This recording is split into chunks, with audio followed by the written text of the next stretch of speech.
इस दुनिया में प्यार का जो बुखार है सर चढ़ कर बोलने लगा है। अब जिसे देखिए वह किसी न उम्र देखता है न कोई लिहाज करता है, वह किसी से भी प्यार कर बैठता है। ऐसे ही जो कि एक 45 वर्षीय महिला एक 17 साल के लड़के से प्यार कर लेती है। उसे शादी कर जब वह अपने घर आती है, जब गांव वाले इसके विरोध करते हैं, जब उसके घर वाले लड़के के घर वाले विरोध करते हैं, तो वो दोनों मिलकर ऐसा कदम उठाते हैं जिसे जाना बेहद ही हैरान होंगे। इसके पीछे की सच्चाई जानने के लिए वीडियो और लास्ट तक जरूर देखें। सो नमस्कार, आदाब, सत श्री अकाल दोस्तों, मैं करणराज, आप देख रहे हैं अनोखी अपराध। ये घटना प्रयागराज के डीहा गांव की है, जहां पर एक पुष्पा देवी, जो कि उसकी शादी 2008 में हुई थी, वह अपने पति के साथ बेहद ही खुशी से रह रही होती है। उसका पति और वह दोनों मिलकर मजदूरी कर कर अपना दिन गुजारा कर रहे होते हैं और बहुत ही अच्छी जिंदगी चल रही होती है। जो कि उन दोनों के बीच 6 बाल बच्चे होते हैं, 6, जो कि बेहद ही वह भी किसी तरह से पाल पोस कर बड़ा करते हुए जा रहे थे। जो कि लॉकडाउन का समय लगने का आ रहा गया था और जो कि 2019 चल रहा होता है। उसी समय उसका जो पति होता है जंगलों में जाता है लकड़ियां काटने के लिए, जो कि सर पर डंक मारने के कारण उसकी वहीं पर मृत्यु हो जाती है।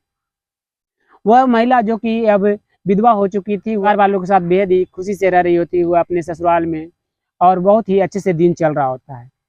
जो उसके बाल बच्चे थे वह बहुत ही गरीब होने के कारण बहुत ही रुकी सुखी खाकर किसी तरह से दिन गुजारा कर रहे होते हैं। और वह जो महिला थी पुष्पा देवी, वह मजदूरी दूसरों के घर में जाकर किया करती थी। साल 2021 की आती है और इसी गांव का एक लड़का, जो कि अपने खेतों में परवल की खेती जो किया हुआ था, उस खेत में जाता है अपने कुछ परवल को लाने के लिए। वहीं के खेत के बगल में वह पुष्पा देवी जो कि काम कर रही होती है, और वह लड़का और उस महिला पर ध्यान देने लगता है। दोनों की आंखें मिलती है और दोनों एक दूसरे को अच्छे देर तक देखते रहते हैं। फिर उस लड़के को रहा नहीं जाता और वह पास में जाकर उन दोनों के बीच बातें होने लगती हैं। बातें यूं ही चलते चलते वह सारी चीज़ों महिला के बारे में वह जान लेता है कि उसके 6 बाल बच्चे हैं और उसके पति को मरे हुए करीब 2 साल हो चुके हैं। वह बिल्कुल अकेली रहती है। उस लड़के को धीरे धीरे उस महिला से प्यार हो जाता है और कि तुम मुझसे शादी कर लो। उस लड़के के रिक्वेस्ट पर वह महिला राजी हो जाती है और जाती है और सीधे गांव के प्रधान कोर्ट में वह दोनों मिलकर एक दूसरे से शादी कर लेते हैं।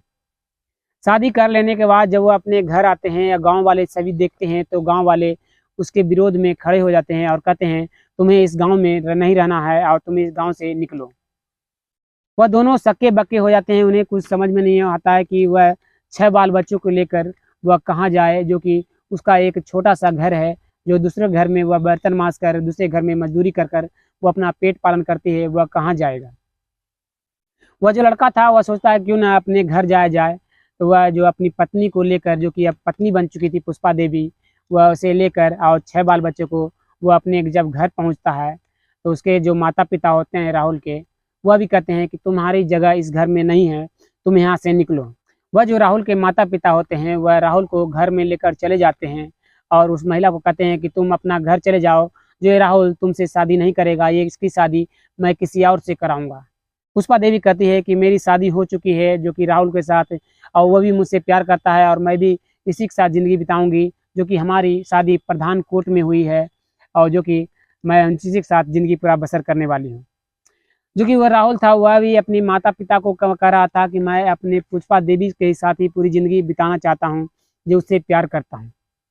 लेकिन उसके माता पिता जो होते हैं जाते हैं और सीधे रूम में पैक कर देते हैं, जो पुष्पा देवी को घर से बाहर कर दिया जाता है।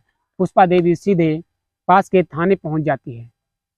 थाने पहुंच जाने के बाद वह सारी बातों को वहां पर बताती है और पुलिस लेकर आती है और तुरंत जो राहुल के माता पिता को गिरफ्तार करा देती है। राहुल के माता पिता को गिरफ्तारी हो जाने के बाद राहुल को निकाला जाता है। राहुल से भी पूछताछ की जाती है कि आखिर तुमने अपने मन से जो कि पुष्पा देवी से शादी की है, अभी तुम्हारी उम्र शादी की नहीं हुई है, फिर भी तुम पुष्पा देवी से शादी कर लिए हो, जो कि तुमसे करीब आधे से ज़्यादा उम्र की है।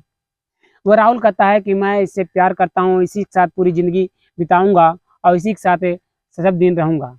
ये सब बातें वह जो कि राहुल कहता है पुलिस वालों के सामने। आप पुलिस उसके माता पिता को लेकर सीधे चली जाती है और जेल में बंद कर देती है। इतना हो जाने के बाद जो राहुल था वह महिला उस घर में पहुंच जाते हैं जहां पर वह महिला पहले अपने पति के साथ रहा करती थी। वहाँ पहुँच जाने के बाद वह सभी बाल बच्चों को लेकर अपने घर के अंदर ही जाती ही है कि तभी उसके घर के सामने कई गांव वाले आते हैं और कहते हैं कि इस गांव से तुम लोग निकलो, जो तुम यहाँ से गांव से बाहर चले जाओ।